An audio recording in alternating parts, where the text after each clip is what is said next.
Hi friends, എല്ലാവർക്കും നമസ്കാരം. ഇന്നേക്ക് நம்ம ஓணம் சத்யா ஸ்பெஷல் ரெசிபி சீரீஸில் பார்க்க போகிறது நல்ல சூப்பர் டேஸ்டான கோவக்காய் தீயல் எப்படி தயார் பண்ணலாம் என்று தான். ரொம்ப டேஸ்டியான இந்த தீயல் தயார் பண்ணுறதுக்காக பாருங்க, 250 கிராம் கோவக்காய் நல்லா கழுகி க்ளீன் பண்ணியதுக்கப்புறமா இந்த மாதிரி கட் பண்ணி எடுத்து வச்சுருக்கிறேன். கோவக்காய் வச்சு நிறைய ரெசிபீஸை நம்ம சேனலில் முன்னாடி நான் அப்லோட் பண்ணியிருக்கேன். பொரியல், மெழுக்கு புரட்டி, அதே மாதிரி தேங்காய் அரைச்சி ஊற்றிய ஒழிச்சு கறி எல்லாமே இந்த கோவக்காய் வச்சு செஞ்சதை நம்ம சேனலில் நான் அப்லோட் பண்ணியிருக்கேன். உங்களுக்கு பிடிச்சிருந்தா அந்த வீடியோவையும் பாருங்கள். இப்போ தீயல் பண்ணுறதுக்காக கோவக்காய் நான் கரெக்டாக கட் பண்ணி எடுத்துருக்கிறேன். இனி ஒரு மண்சட்டி அடுப்பில் வச்சு நல்லா சூடாக்கி எடுத்துருக்கு. அதிலேக்கு 1.5 டேபிள் ஸ்பூன் தேங்காய் எண்ணெய் ஊற்றலாம். நீங்கள் எந்த எண்ணெய் யூஸ் பண்ணுமோ அதே எண்ணெய் எடுத்துக்கோங்க. இப்போ ஒரு 6 சின்ன வெங்காயம் 4 கட் பண்ணியதும் 2 பச்சை மிளகாய் நீளத்தில் கட் பண்ணியதும் சேர்த்து நமக்கு நல்லா வணக்கி எடுக்கலாம். இது ஓரளவுக்கு வணங்கி வரும்போது இதிலேக்கு நம்ம கட் பண்ணி எடுத்து வச்சுருந்த கோவக்காய் இதிலேக்கு சேர்க்கலாம். கோவக்காயும் சேர்த்து இதே மாதிரி கலர் விட்டு நல்லா வணக்கி எடுத்துக்கோங்க. கோவக்காய் வெந்து வரதுக்கு கொஞ்சம் டைம் எடுக்கும். அதனால் ஃபஸ்ட்டு நம்ம இதே மாதிரி மீடியம் ஃப்ளேமில் வச்சு நல்லா வணக்கி எடுத்துக்கோங்க. கொஞ்சமாக கறிவேப்பிலை இதிலேக்கு சேர்க்கலாம். நம்ம தீயலுக்கு நல்ல ஒரு வாசம் கிடைக்கிறதுக்காகத்தான். அதுக்கப்புறமா தேவையான உப்பும் சேர்த்தி நமக்கு இது நல்லா வணக்கி எடுக்கலாம். கோவக்காயில் உப்பு நல்லா பிடிக்கணும். அதனால் நல்ல கலரை விட்டுட்டே இருக்கணும். இனி நமக்கு ஸ்டவ் லோ ஃப்ளேமில் வைக்கலாம். இது அப்படியே வணங்கி வரட்டும். இந்த டைமில் இதிலேக்கு தேவையான தேங்காய் நமக்கு ஃப்ரை பண்ணி எடுக்கலாம். அதுக்காக ஒரு சட்டி நான் அடுப்பில் வச்சுருக்கிறேன். அது நல்ல சூடாகி வரட்டும். சூடான சட்டியிலேக்கு 1 டீஸ்பூன் தேங்காய் எண்ணெய் நான் சேர்த்தி இருக்குது. அதுக்கப்புறமா நமக்கு இதிலேக்கு துருவன தேங்காய் சேர்க்கலாம். 1 கப்பு தேங்காய் இருக்கும். பொடி பொடியாக துருவி எடுத்திருந்தால் கொஞ்சம் ஈஸியாக இருக்கும் ஃப்ரை பண்ணி எடுக்கிறதுக்கு. இது இப்படியே கலரை விட்டு நமக்கு இதையும் ஃப்ரை பண்ணி எடுக்கலாம். நல்லா ப்ரௌன் கலர் ஆகணும். அதுதான் கரெக்டு பாகம். இதிலேக்கும் ஒரு 5 சின்ன வெங்காயம் பொடி பொடியாக நறுக்கியது நான் இதிலேக்கு சேர்த்திருக்கு. கூட கொஞ்சமாக கறிவேப்பிலையும் சேர்த்திருக்கு. இனி பாருங்கள், இந்த சைஸில் புளி தான் நான் இதிலேக்கு சேர்க்கிறது. ஒரு சின்ன நெல்லிக்காயோட சைஸில் தான் நான் புளி இதிலேக்கு சேர்த்திருக்கிறது. இனி நமக்கு இது இப்படியே கலரை விட்டு நல்லா ப்ரௌன் கலர் ஆகுன வரைக்கும் ஃப்ரை பண்ணி எடுக்கலாம். தேங்காய் தீஞ்சு போகாமல் பார்க்கணும். அந்த மாதிரி வந்துருந்தால் நம்ம தீயலின் டேஸ்ட்டு மாறி போயிடும். அதனால் நம்ம தீஞ்சு போகாமல் கரெக்டாக நல்ல ப்ரௌன் கலர் ஆகுன வரைக்கும் நமக்கு வணக்கி எடுக்கலாம், ஃப்ரை பண்ணி எடுக்கலாம். பாருங்க, இப்போ நம்ம தேங்காய் நல்லா ஓரளவுக்கு ப்ரௌன் கலர் ஆகி வந்துட்டே இருக்குது. அதுக்கப்புறமா நமக்கு இதிலேக்கு 1 டீஸ்பூன் மஞ்சள் தூள் சேர்க்கலாம். கூட வரமிளகாய் தூள் 2 டீஸ்பூன் நான் சேர்த்தி இருக்கு. இனி இதிலேக்கு கொத்தமல்லி தூள் தான் சேர்க்கணும். அது நான் 2 டீஸ்பூன் சேர்த்திருக்கு. கொத்தமல்லி தூளும் வரமிளகாய் தூளும் ஈக்குவலாக தான் எடுத்திருக்கிறேன். இதையும் போட்டு நமக்கு நல்லா சூடாக்கி எடுக்கலாம். இந்த டைமில் எல்லாம் ஸ்டவ் லோ ஃப்ளேமில் வச்சுக்கோங்க. நம்ம தூள் ஒன்றும் தீஞ்சு போகாமல் பார்க்கணும்.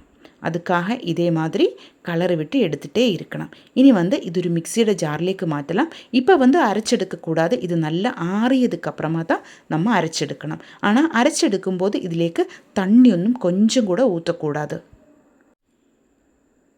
இது நல்ல தூளாக்கி எடுத்துக்கோங்க. பாருங்கள், இந்த மாதிரி தான். ஆனால் இன்னும் கொஞ்சம் டைம் கூட அரைச்செடுத்திருந்தால் இதில் நின்று எண்ணெய் அப்படியே வந்துகிட்டே இருக்கும். இப்போ நம்ம கோவக்காய் நல்லா வணங்கி ஒரு 3/4 வாசி வெந்து வந்துடுச்சு. பாருங்க, இந்த டைமில் இதிலேக்கு நம்ம இப்போது அரைச்சி எடுத்து வச்சா தேங்காய் ஃப்ரை பண்ணியது இதிலேக்கு சேர்க்கலாம். அதுக்கப்புறமா நல்ல கலர் விட்டு எடுத்துக்கோங்க. கொஞ்சம் நேரம் நம்ம தேங்காய் அரைச்சதில் கோவக்காய் சேர்த்து நல்லா வணக்கி எடுத்துகிட்டே இருக்கணும். இந்த டைமிலும் ஸ்டவ் லோ ஃப்ளேமில் வச்சுக்கோங்க. இப்படி தேங்காய் கூட்டில் நம்ம கோவக்காய் நல்லா வணங்கி வந்திருந்தால் நல்ல ஒரு டேஸ்ட்டாக இருக்கும் நம்ம தீயலுக்கு. இப்போ நான் கரெக்டாக வணக்கி எடுத்துருக்க ஒரு 2 நிமிஷம் அப்படியே நமக்கு மூடி வைக்கலாம். அதுக்கப்புறமா மூடியை திறந்து நல்லா கலரை விட்டு எடுத்துக்கோங்க. பின்னாடி இதிலேக்கு நம்ம கிரேவிக்காக கொஞ்சம் தண்ணி ஊற்றலாம். ஆனால் சுடு தண்ணி தான் நம்ம இதிலேக்கு ஊற்றணும், பச்சை தண்ணி ஊற்றக்கூடாது. இந்த மாதிரி சுடு தண்ணி ஊற்றி நமக்கு கரெக்டாக கிரேவி ஆக்கி எடுத்துக்கோங்க. ஆனால் தீயலுக்கு ரொம்ப லூஸான கிரேவி கிடையாது, கொஞ்சம் திக்கான கிரேவியில் தான் தீயல் இருப்பாங்க. அதனால நல்ல திக்கான கிரேவியில் வர மாதிரி நம்ம தண்ணி ஊற்றி கரெக்டு பாகத்தில் நம்ம தீயலை ரெடியாக்கி எடுத்துக்கோங்க. தண்ணி ஊற்றியதுக்கப்புறமா நல்லா கொதிக்க விட்டு எடுத்துக்கோங்க. நம்ம கோவக்காய் இன்னும் கொஞ்சம் டைம் கூட இதே மாதிரி கொதிக்க வச்சுருந்தா நல்லா கரெக்டாக வெந்து வரும். இப்போவே கரெக்டாக வெந்து வந்துடுச்சு. ஆனால் நம்ம கிரேவி தண்ணி ஊற்றியதுக்கப்புறமா நம்ம கோவக்காய் இன்னும் கொஞ்சம் கூட வெந்து வரணும். இப்போது கொஞ்சம் உப்பு கூட நான் சேர்த்திருக்கு. உப்பு கொஞ்சம் கம்மியாக இருந்தது, அதனால தான். இன்னும் கொஞ்சம் உப்பு கூட நான் இதிலேக்கு சேர்த்தியிருக்கு. நம்ம புளி சேர்த்தியிருக்கல, அதனால் கரெக்டாக அளவில் உப்பும் அதே மாதிரி புளியும். இனி இதிலேக்கு கொஞ்சமாக இனிப்பு கூட சேர்த்துடுவாங்க. அப்போ தான் நம்ம தீயலிൻ്റെ கரெக்டு டேஸ்ட்டு அப்போ தான் கிடைக்கும். உப்பு, புளிப்பு, இனிப்பு இதெல்லாமே கரெக்டாக தான் இருக்கணும். இப்போ நம்ம கோவக்காய் தீயல் நல்லா கொதித்து வந்துட்டே இருக்குது. இந்த டைமில் 1/2 டீஸ்பூன் வெல்லத்தின் தூள் தான் நான் இதிலேக்கு சேர்த்திருக்கு. இது உங்கள் கையில் இல்லைன்னா இதுக்கு பதிலாக சர்க்கரை சேர்க்கலாம். ஆனால் அதிகமாகி போகக்கூடாது. உப்பும் புளிப்பும் இனிப்பும் எல்லாம் கரெக்டாக அளவில் தான் இருக்கணும், நல்லா பேலன்ஸ் ஆகணும். அதுதான். இப்போ நல்லா கொதித்து வந்துடுச்சு. இனி இதிலேக்கு கடுகு தாளித்து நமக்கு சேர்க்கலாம். இப்போ கொஞ்சம் அதிகமாக எண்ணெய் இதில் இருக்குது. என்னாச்சும் நம்ம தேங்காயில் எண்ணெய், அதே மாதிரி நம்ம ஃபஸ்ட்டு வணக்கி எடுத்தப்போ சேர்த்திருந்த எண்ணெய், இதெல்லாமே இருக்கிறதுனால கொஞ்சம் எண்ணெய் சேர்த்திருந்தா போதும். நான் ஒரு 1/2 டேபிள் ஸ்பூன் தான் இந்த எண்ணெய் இதிலேக்கு சேர்த்திருக்கு. நல்லா சூடாயதுக்கப்புறமா இதிலேக்கு 1/2 டீஸ்பூன் கடுகு சேர்த்திருக்கு. கடுகு நல்லா வெடித்து வரட்டும்.